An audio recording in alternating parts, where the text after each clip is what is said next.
So hello guys, আগে আমি বলছিলাম তোমাদের আমি ভূগোলের আস্তে আস্তে সমস্ত চ্যাপ্টার তোমাদের কমপ্লিট করিয়ে দেবো, যেটা বাইরে দিয়ে আর টিউশন পড়তে লাগবে না। আমি আশা করব 100% কমন দেওয়ার, তার মধ্যে থেকে আসবে আশা করি, কারণ আমি তোমাদের প্রায় সব কিছুই কভার করিয়ে দেবো এমসিকিউ বা এসিকিউ এর মাধ্যমে। পরে আমি ডেসক্রিপটিভ ক্লাসও দিয়ে দেবো। হ্যাঁ, তো আমি বলছিলাম যে সৌরজগতের নিকটতম নক্ষত্র বা তারা হচ্ছে সূর্যের নিকটতম তারা হচ্ছে প্রক্সিমা সেন্টাউরি। তো এটার সাথে একটা জিনিস খুব গুলিয়ে যায়, অ্যান্ড্রোমেডা কি? অ্যান্ড্রোমেডা হচ্ছে আমাদের গ্যালাক্সি আকাশগঙ্গার কাছের বা নিকটতম গ্যালাক্সি হচ্ছে অ্যান্ড্রোমেডা। এই দুটো গাইস গোলাবে না। আমি তোমাদের বলেছি যে ধরো এর মধ্যে যেটা নেই, পিডিএফের মধ্যে যেটা নেই, সেটা আমি তোমাদের বলে দেবো বা করিয়ে দেবো, সেটা তোমরা নোট করে নেবে।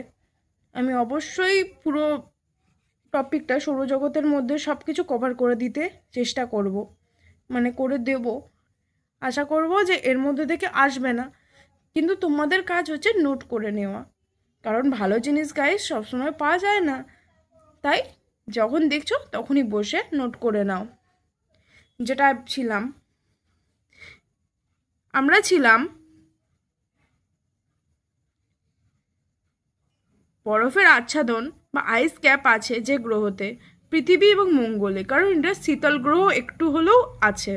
ঠিক আছে, শনি সবচেয়ে বড় উপগ্রহ হচ্ছে টাইটান। শনির কিন্তু অনেক উপগ্রহ, কিন্তু তার মধ্যে হচ্ছে টাইটানই সবচেয়ে বড় উপগ্রহ। উপগ্রহের কম্পিটিশনে শনি আর বৃহস্পতিই যায় সবার আগে।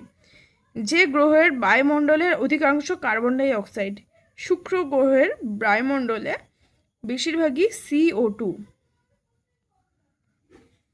গ্যালিলিয়ান উপগ্রহ, গ্যালিলিও তার আবিষ্কৃত দূরবীক্ষণ যন্ত্রের মাধ্যমে যেগুলি আবিষ্কার করেছিলেন, যে উপগ্রহগুলি, সেগুলোকে গ্যালিলিয়ান স্যাটেলাইট বলা হয়। তার মধ্যে 4টি হচ্ছে সবচেয়ে ইম্পর্ট্যান্ট: লো, ইউরোপা, গ্যানিমিড এবং ক্যালিস্টো।